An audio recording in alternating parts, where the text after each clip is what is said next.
in an environment of chaos, there is always somebody within the organization who is benefiting from the chaos.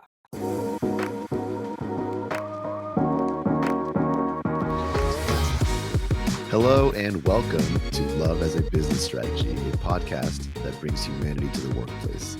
We're here to talk about business, but we want to talk about topics that most business leaders tend to shy away from. We believe that humanity and love should be at the center of every successful business. I am your host, Jeff Ma, and as always, I'm here to have conversations and hear stories from real people about real businesses and real life. My guest today is Irma Neal. And Irma is a seasoned financial coach, leadership expert, and author of the book, Leading in Chaos, Insights to Lead Through the Storms. With decades of experience guiding individuals and organizations through organizational turbulence and leadership challenges, Irma has been a trusted voice in developing strategies to navigate uncertainty with resilience and empathy. As an owner of Onyx Rising, a firm that specializes in DEI and financial change management, Irma is passionate about helping leaders embrace love and care as powerful tools for overcoming chaos in the workplace. Her book, Leading in Chaos, is a reflection of her belief that leadership rooted in love and empathy can guide organizations and teams through the toughest of storms. Irma advocates for using compassion and understanding as strategic approaches to leadership, especially in moments of crisis. And I love that intro because it uses all of my favorite words, and I'm ready to dive into it here with Irma. Irma, how are you doing today? I'm good. Thank you for having me. I appreciate it. Absolutely. And there's a question I start everybody off with, and it's always the same, and I always want to know it because, Irma, I want to hear about your passion. What is your passion? And how did you find it? My passion is developing people, uh, taking the holistic approach. When I was coming up through the ranks, we used to always say, leave your personal life at home. Well, we know that's not true. You can't leave your personal life at home. And so it's actually looking at the whole person and making decisions, judgments about that person based on how they interact with me and how they interact in the workplace, if that answers your question. I've been passionate about that since the beginning. I think I got my first management job, I was probably 30. And again, it was looking at the whole person, and just being real successful over the years by taking that approach, by being inclusive, by being open to what's happening outside the office and how it impacts what's going on in the office. Very And cool. boy have I had some experiences, I tell you. and that's what you're here for today. I mean, here's the thing on this show. We've been running for a couple of years and we've talked a lot about love, obviously, but we also, one of our favorite things is around empathy and care. And we talk about passion in leaders and these tools and all these things. But today I actually wanted to have a different angle on things because you use a lot of words in your book and in your bio here around chaos and the storm and kind of the ugly side and the realities that we don't talk about enough because we're always talking about solutions, and solutions is where I want to go with it. But Irma, I really wanted you here today to help also paint some pictures and perspectives from your experiences around that chaos and just kind of shine a light on the realities and of the real world, right? And stuff that many other people might be relating to and living through as well. Yeah. So Yeah. talk about that a little bit, if you don't mind, about this side of this chaos side of thing, the storm. What does that look like? What has that looked like for you? Well, it was a lot of incredible things happening all at once. I dealt with 2 drug overdoses in the office in a 30-day period, mental health crisis with one of the employees, and that was really a harrowing experience. I dealt with bullying, extreme bullying, and how to deal with that. And then personal attacks that led to investigations about me personally, because, and this is a point I think I want to get across, that in an environment of chaos, there is always somebody within the organization who is benefiting from the chaos. Mm. Okay. Not only do they add to it, they tend to get something out of a chaotic environment. And so they're going to fight you every step of the way as you try to, one step at a time, break down the chaos and make it streamlined business processes the way an organization is supposed to run. So it's also dealing with those different types of personalities. I think one of the things that has helped me the most is that I don't prejudge people coming into an organization. I say to them from the beginning, I don't read your personnel. I won't read your personnel file. I don't care at this point what happened in the past. This is about you and me and how we work together to build success for this organization. And I'm taking you like you're a blank piece of paper. And that's how I want you to take me too. And then if we do that together, we can get where we both want to go, which is a smooth, consistent operation that meets the goals that we have set out together. And again, it's always inclusive. Irma, talk a little bit about, I guess, what it takes. Like, I know that you work a lot in developing actual strategies around kind of navigating this uncertainty or change in this overall chaos. So what do those strategies look like? What do the strategies look like? That's a good question, because so much of what I have done is instinctually, like it's always like my brain just tells me, okay, here's the next place to go, right? So I guess the strategy at first is, again, I get back to the inclusive. You have to make sure that everybody understands what you're communicating, understand what you're asking of them, and then showing them how they fit into the big picture, right? So we always have to answer the question, why are you making a change and what's in it for me? And when you can show them the vision, that's what they've got to buy into first, the vision. And then if you can get them to buy into the vision, the next step of what are the things we need to do to make this vision a reality, and what's your part in making that vision a reality. Now, really, this takes, and I found this to be true, to be inclusive takes a lot more time, because you do have to bring people along. You do have to spend time with them, letting them see how they are a part of the success and how they don't benefit from being a part of the failure. And that takes some time. That takes some conversation. That takes some back and forth. One of the things I always said, that if I don't get back what I expected, the first thing I do in my head is say, did I communicate effectively what it was I wanted the intended outcome to be? And a lot of times I haven't. And so it's that conversation. And again, it's taking the whole person. I never will forget one time I saw this one employee. She was just incredible in my eyes. I mean, there wasn't anything she couldn't do. Anything I asked her to do, she delved right in and did it. And of course, as a manager, I wanted to promote, right? And finally she said to me, I don't want that. I'm comfortable where I am. Well, for me and probably for you, to be comfortable is a bad place to be, right? Mm-hmm. Mm-hmm. But for some people, for her, she said, I'm okay. You're basically, and what I heard as her manager was, you're pushing me too fast. You see things in me that I don't see in myself yet. And so slow down is what she communicated to me. Slow down. And then there again, that's taking the whole person, just understanding that I saw something in her. I was too far ahead of her, too many steps ahead of her for her to feel comfortable in moving forward.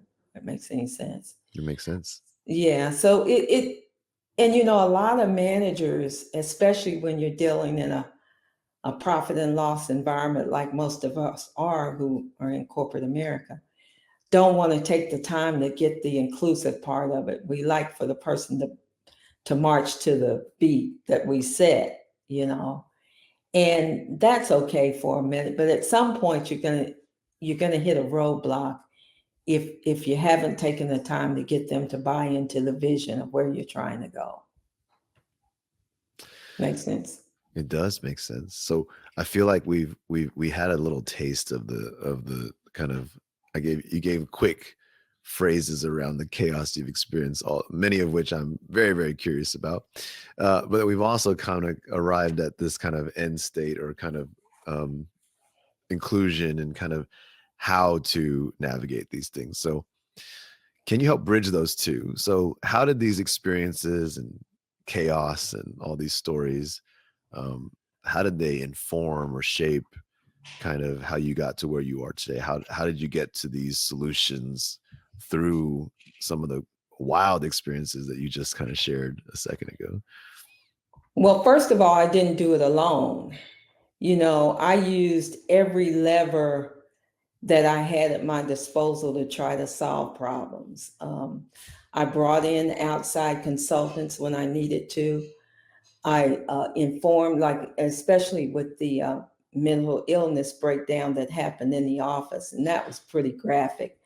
I won't talk about it here. You can read it in the book. But in that particular case, I brought in the employee relations people, the nurses, the medical staff, the government personnel department, all of those to help me build a way to help this employee. She actually spent several months in a mental facility. And what I learned was her backstory, and that, again, taking the whole person, her backstory was so horrific. There wasn't any reason why she would not be unstable. She couldn't have gone through all that and been normal. So it was just a matter of pulling all the resources together to get her the help she needed. And the reason she was worth it was because when she was okay, boy, she was something. This was a lady that in her head could solve almost any math problem you gave her. I mean, just that kind of analytical mind. But she was sick. And then she came back to the agency after she went through treatment. And she's a real success story, because she just, with the right medication, with the right work environment, she just excelled. I saw her a year later and she was still doing well. I saw her not 5 years ago and she was still doing well. So that's one of the things that I feel most happy about, is that I didn't just throw her away, that I did see that she had value and that she could make it. And what it's done for me personally is made me fearless. The things that I saw in some of the agencies that I've turned around is that I'm just not afraid of anything in the workplace anymore. I mean, bring it on, I mean, it's just things that other managers would want to do away with or get out of their organizations. I just feel in my core that every single person has worth. Every single person, every one of us have worth. And we as leaders, it's part of our responsibility to figure out that worth and how to use it in our organizations to create success. I love that idea that every individual has worth. How do you, when you get to certain points in business where I'm sure you do have to, I guess, part ways with people, or that you find that someone's worth isn't the right fit, how does that, I guess, fit into your philosophy and your belief system here? Yeah, and you're right. Again, there are people who just really don't fit with where you want to go. And I think thing that's led me best in that is, again, the conversation around there's nothing wrong with you. It's that your skill set is not what we need to get to this particular point. And then how do I help you get to a place that's more, because if their skill set doesn't fit, they know it before you know it. They know that they aren't contributing to the extent that they would like to. So again, it's a conversation about that, and how do I, again, around the skill set, how do I get you someplace where you might be comfortable? And don't think I haven't fired people, because I fired a lot of folks, for real. I remember the first lady I fired, I couldn't believe that she had 2 small kids. And Jeff, I kid you not, I was still crying about having to fire that lady. And she had gotten another job, and I was still crying because I had to fire her. Because she had 2 little kids and she was a single mom, right? So, but again, it's, for me anyway, when I am at the point where I have to terminate you, you already know it's coming, right? I'll give you another example. I had to terminate one guy, good guy, skills didn't fit, he had to go. But I had had so many conversations with him that when the axe finally, I called him in my office and the axe finally fell. You know what he said? What do you say? Thank you, Miss Neal. And that's because key, he right? he knew it was coming. The surprises are not good for a successful organization, because employees, if you treat one employee disrespectfully, or it impacts the others. Because the key thing they say is, if she'll treat him that way, she'll certainly do the same thing to me, right? Mm-hmm. So that's why you need to have the conversations all along the way. Now, I know probably some of your listeners are probably saying, I don't have that kind of time to spend with individuals like you're talking about. And I would just challenge you to say, the time you spend dealing with the whole person will give you the kind of rewards that you really want. And you'll see that it's worth the time in the long run. Yeah. I always say you got to choose your hard. Exactly. Because good way to put it. everything's hard, but you can do the hard Right. thing now with the Right. benefits later, or you can put it off now and deal with the hard later when. Right. You're going to deal with it, though. One way or the other, you're going to deal with it. That's right. Yeah. Mm-hmm. So when it comes to, I mean, you've given so many like great kind of tidbits and advice and all sorts of different angles on a lot of these different workplace dynamics. But when we talk about kind of focusing on the chaos and all this, and we talk about a way out of that, is there like a formula for this? Do you have like a playbook for making your way out of chaos and leading through chaos, or is it all these things? It's all of them, but it's incremental. And I think that's the thing, that when you have a clear vision, you can identify the steps you're taking to move toward that vision. You know what I mean? I mean, you're not going to get it all at once. All the things that I talk to you about that happened in one organization, the success didn't happen in 6 months. It happened over a 3-year period. But at each time, I could see where we were getting better. And then the bottom line shows you that too.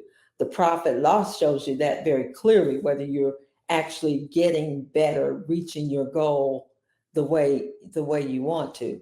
The other way to judge it is by the atmosphere of the staff. Do you have a happy staff? Do you have the respect of the staff? Do you respect them? Do they respect you? What's the overall feel in your office? When somebody walks in from the outside, can they tell I can generally tell when I walk into an office, I can generally tell whether it's a good place to work or a bad place to work just by the people at the front desk, the person greeting me, So there are all these indicators that let you know that your vision is being in the forefront. And the thing I used to have to always say to myself, and I still say, is block out all the noise. Stay focused. And I had to say that a lot. Stay focused. Some of this stuff that's happening, it's noise. It doesn't get you where you need to go. So don't look over here at the shiny object. Stay focused. Stay focused. And that's part of what you have to do with your staff too, is have them to stay focused on the goal. I feel like one of the themes that always comes up is around a level of self-awareness, especially for leaders. Um, a lot of things you just said requires, I think, a pretty healthy amount of introspection and kind of like a pause to really assess kind of your own awareness around what's going on, which in my experience is not everybody's strength. Is not a leader's strength when they're kind of, in their defense, working through a lot of work and a lot of problems and a lot of things. They're not pausing to be like, oh, am I the problem? Is it me? And I think that creates a lot of challenges, I think, for teams. So I was wondering if you could speak to kind of leadership within this space, because I think people look to leaders to take them and guide them through chaos, but also leaders can be the chaos and often will be the source of, or at least make it worse. So what are some ways that leaders can really make sure that they're leading their teams or organizations through chaos the right way? That's very true that the leader can be the chaos. I think I've lived through that too. I think that good leaders, it's a learned behavior to be introspective and to reflect on, are you getting what you desire from your team? Almost all of the leadership books say that leaders have to be visionaries. They have to take a step back, understand where they're asking people to go, need to reflect through yoga or some way to wind down and get in touch with that quote inner self. I think that, and I've been in situations where you just go, go, go, go, go. You don't have time to do that. Fortunately for me, I was in a situation where I was not leading a team. I've never, and I can say never, and I'm pretty old now, but I've never led a team without that pause and reflection. And I know, and I have ways of how I know I'm doing it right. Okay. Because if the employee will say something like me, I find it so hard to say no to you, because I know you won't ask me to do anything that you won't do. Ding, ding, ding. Good. Okay. Or if they come back and it's I'm not getting what I want, and I go through the conversation again, here's where we need to go. Is there anything about this that I'm missing that you don't understand, or whatever? The feedback, and one of the indicators that you may not be getting through is silence. Mm-hmm. If the employee sits there and is silent, you got some work to do. You need to, dig to make sure that what you want communicated is actually being communicated to that person. Very well said. I think I think the biggest challenge for many leaders is this idea that they are doing well because no one's complained, I guess. Right. Isn't that the truth? they take silence for agreement. Yeah. Yeah. You and I both know that's not necessarily what it means. Yeah, it takes a tremendous amount of courage for somebody to go to their leader Right. and say, hey, you're not doing this right, or I don't like this. So it oftentimes doesn't happen unless the leader is intentionally creating a way for that to happen through relationship and through safety. Yeah, I think you hit on a key point there, and there again is talking about being inclusive and taking the whole person, because I've always demanded that you speak to me respectfully, and I'll do the same to you. But I want to hear what you've got to say, even if it's not what I want to hear, right? In order to be really, really good leaders, we have to know what's going on in our organizations with the people who are working in that organization. And that means being willing to listen to the criticism that may hurt our feelings or may be totally unjustified. But it's again the conversation as to somebody says it's totally unjustified. I feel it's unjustified. There's going to be a conversation about, well, why do you feel the way you feel? Why do you feel that way? What are your reasons for doing that? And then have me talk back to them and say, here's what's really going on. Because in certain positions, employees don't see the big picture. They only see their portion of it. If there's a change coming down, they don't necessarily see why. I'll give you, and I'm stepping out into controversy now, but with the return to, with corporations requiring that employees return back to the office, it wasn't a lack of productivity. The productivity actually went up, right? With this remote learning, from everything I've read. Okay, so the leader may need for them to be back in the office, but it would go much smoother if the leader said, here are the reasons why we think this is a better fit for us to meet our goal, our vision, having you all in the office. Make sense? Yeah. Yeah, So I guess as we round out near the end here, help me, I guess, close the loop here on all of this. We have so many different tips and advice you gave across different ways to work with the teams, different ways to kind of include, different ways to address and be communicative. Can you, I guess, leave us with kind of a way to round out the chaos and how to like, what can leaders take away today that's something they can go back and do right now if they're facing chaos in their space, if they're facing struggles and storms in their environment? What would you say is the place to start? Something simple they can take with them? well, I'd say the first thing is to break it down into parts, because you can't do everything at one time. For me, I always thought in threes. That these are the three things that I need to do to work my way out of this chaos in this organization. And when those three things were done, then you move on to the next part. It's seeing the whole, but breaking it down into parts, digestible parts that you can do on a daily basis to make the organization better. What are your three things right now for you? Well, it needs to be, well, I have to be in chaos in order. You can always have three things. There's always a little bit of chaos in life.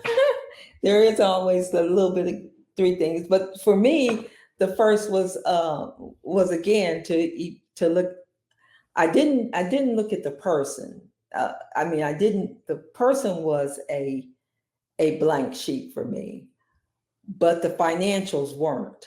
Okay, where the organization was in terms of profit and loss and all that stuff. So for me, it was making adjustments to the financial goals that the organization wanted to take. That was one of the first things. And then the second was an assessment of the team, the supervisors, the management team, to see where their strengths were and all that stuff, and then to go from there. But as business people, we always got to look at the financials first. I mean, That's what you're in business for, is the That's true. profit, So yeah. Absolutely. Irma, Mhm. thank you so much for your time today. Thank you so much for sharing your stories and your insights. I think it's been really, really awesome to see it all pieced together and just kind of lived through by you. So I appreciate you coming today. Thank you for having me. It was fun. It really was. Awesome. So And to the listeners, make sure you check out her book, Leading in Chaos: Insights to Lead Through the Storms. Anywhere else you'd like them to go, Irma, or anything else you'd like if they want to get in touch with you or learn more? yeah, website is www.onyx2, the number 2, rise.com. The book is available for purchase on there. You'll also hear a lot more about what we do as an organization, our inclusive leadership series that we do. So hopefully, we've made an impact today, I hope, for some of your listeners a little bit. I'm sure we did. And to the Okay. listeners, thank you so much for tuning in. I hope you're enjoying the podcast and the guests, and just give us your feedback. Keep listening, share with your friends, and check out the book, my book, Love as a Business Strategy, if you haven't Right. already. So with It's a that, pretty good book too. I read it. thank you, Irma. All right. And Thank you. we will see everybody in 2 weeks. Take care. All right. Take care.